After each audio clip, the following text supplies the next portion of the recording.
ಮೈಸೂರು ಸಮೀಪದ ಆನಗಳ್ಳಿ ಗ್ರಾಮದಲ್ಲಿ ಕರ್ನಾಟಕ ರಕ್ಷಣಾ ವೇದಿಕೆ ಸ್ವಾಭಿಮಾನಿ ಬಣದ ವತಿಯಿಂದ 69ನೇ ಕನ್ನಡ ರಾಜ್ಯೋತ್ಸವವನ್ನು ಅದ್ದೂರಿಯಾಗಿ ಆಚರಿಸಲಾಯಿತು. ಈ ಸಂದರ್ಭದಲ್ಲಿ ಆನಗಳ್ಳಿ ಅಂಗನವಾಡಿ ಮಕ್ಕಳಿಗೆ ಬಟ್ಟೆಯನ್ನು ವಿತರಣೆ ಮಾಡಲಾಯಿತು.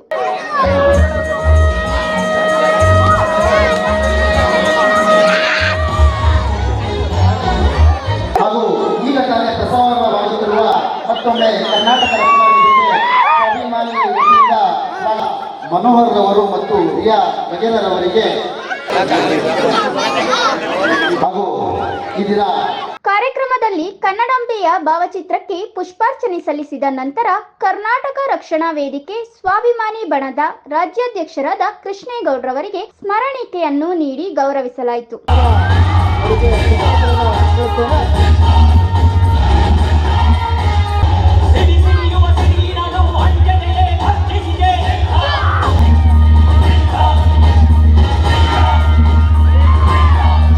ಕಾಮಿಡಿ ಕಿಲಾಡಿಗಳು ಖ್ಯಾತಿಯ ಮನೋಹರ್, ಡ್ರಾಮಾ ಜೂನಿಯರ್ಸ್ನ ಮಹೇಂದ್ರ ಮತ್ತು ಮಹಾನಟಿ ಖ್ಯಾತಿಯ ರಿಯಾ ಈ ಸಂದರ್ಭದಲ್ಲಿ ಪಾಲ್ಗೊಂಡಿದ್ದು ಅವರಿಗೂ ಮೈಸೂರು ರತ್ನ ಪ್ರಶಸ್ತಿ ನೀಡಿ ಸನ್ಮಾನಿಸಲಾಯಿತು.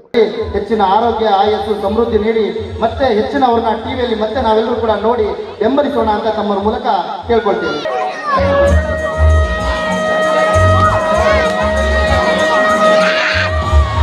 ಕಾರ್ಯಕ್ರಮದಲ್ಲಿ ಕರ್ನಾಟಕ ರಕ್ಷಣಾ ವೇದಿಕೆ ಸ್ವಾಭಿಮಾನಿ ಬಣದ ರಾಜ್ಯಾಧ್ಯಕ್ಷರಾದ ಕೃಷ್ಣೇಗೌಡ, ಜಿಲ್ಲಾಧ್ಯಕ್ಷರಾದ ಲಿಂಗರಾಜು, ಬಿಜೆಪಿ ಯುವ ಮುಖಂಡರಾದ ಕವಿಶ್ ಗೌಡ, ಮಾನವ ಹಕ್ಕುಗಳ ರಕ್ಷಣೆ ಹಾಗೂ ಭ್ರಷ್ಟಾಚಾರ ನಿರ್ಮೂಲನೆ ಸೇವಾ ಸಮಿತಿ ಮೈಸೂರು ಜಿಲ್ಲಾಧ್ಯಕ್ಷರಾದ ಆರ್ ವಿನೋದ್ ಹಾಗೂ ಹೇಮಂತ್ ಬಂಟಿ ಉಪಸ್ಥಿತರಿದ್ದರು.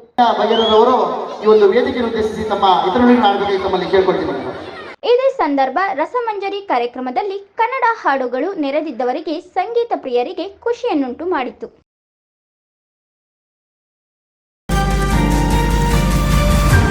ಪ್ರೈಮ್ 9 ಕನ್ನಡ ಪ್ರಾಮಾಣಿಕತೆಯಿಂದ ನಿಮ್ಮೊಂದಿಗೆ.